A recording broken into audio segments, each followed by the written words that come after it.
দিদারের মতো ছেলে না হইলে 2 কোটি টাকার মালিক। চর্রমণিতে কোটি কোটি টাকা, চর্রমণির টাকা কার কার পকেটে যায়। যদি একবার আমি নয়ন মুখ খুলি, অনেকের ইজ্জত সম্মান থাকবে না ভাই। সোরা গরু ডেলি না হইলেও 10টা ট্রলার আসে, সোরা অবৈধ সার না হইলেও কম করিলেও 20-30টা লঞ্চে করে আসে।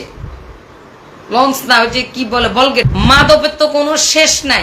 রাতে 3টার পরে দেখা যায়। আমি বারবার প্রশাসনের দৃষ্টি আকর্ষণ করছি, কিন্তু কাজ হয় না। চর্রমণির টাকা কার কার পকেটে যায়। যদি একবার আমি নয়ন মুখ খুলি, অনেকের ইজ্জত সম্মান থাকবে না ভাই। আমি ওদের মতো না, প্রমাণ দিয়ে কথা বলবো, প্রমাণ, অরিজিনাল প্রমাণ, টাটকা প্রমাণ।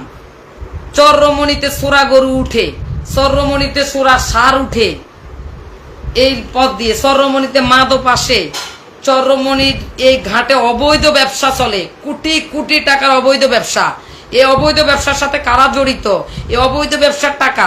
কিন্তু আমার এমপি মহোদয় এগুলা কিচ্ছুই জানে না। আমার এমপি মহোদয়কে এগুলা বুঝতে দেয় না।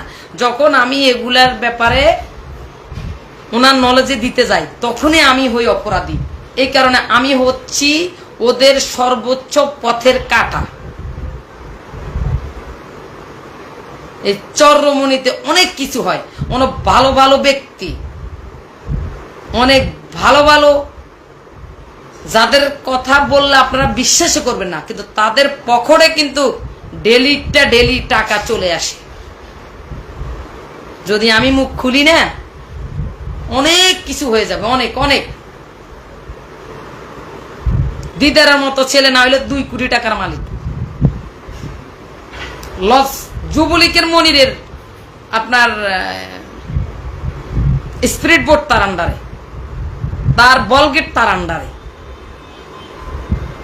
হাজারো হাজারো নেতা কর্মী, জীবনে যারা দেখি নাই দলে, সেও মসুদুরের ঘাটে তার ব্যবসা আছে। তার আমি ভারপ্রাপ্ত চেয়ারম্যান হই, আমার এগুলোর দরকার নেই। তো এই কারণে বলে দিলাম, মুখ খুলি না, এদের পথের কাটা আমি সব জানি। আমাদের মতো তেগিদেরকে এভাবে সরিয়ে দেওয়া হয়, এভাবে সরিয়ে দেওয়া হয়।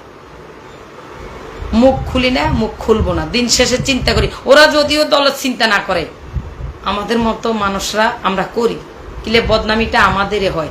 যদি না করতাম, এত অপমান, এত কিছু, এত মান সম্মান, এত ইজ্জত ফেসবুকে, আমি কি প্রতিবাদ করতে পারি না?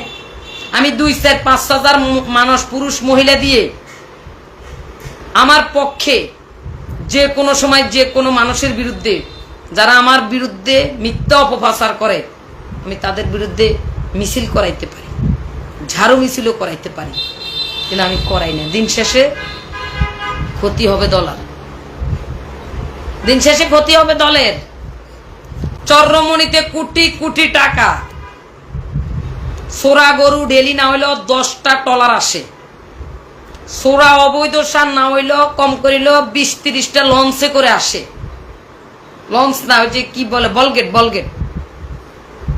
মাদকের তো কোনো শেষ নাই।